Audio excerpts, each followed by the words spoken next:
ही 5वी दुर्गा आहे.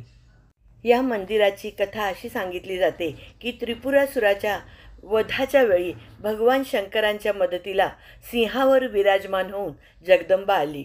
तिची साक्षात ब्रह्मदेवानी कमळाने पूजा केली. म्हणून या देवीला कमळजा असे संबोधले जाते.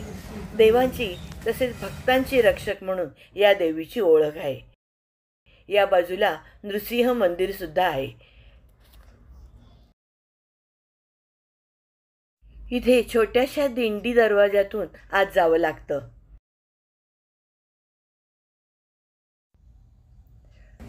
मी मावेन की नाही मला शंकाच येत होती, पण मी आत गेलेही आणि बाहेर पडलेही.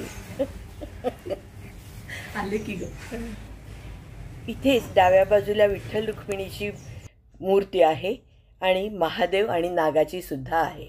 आणि या बाजूला प्रदक्षिणा मार्ग आहे.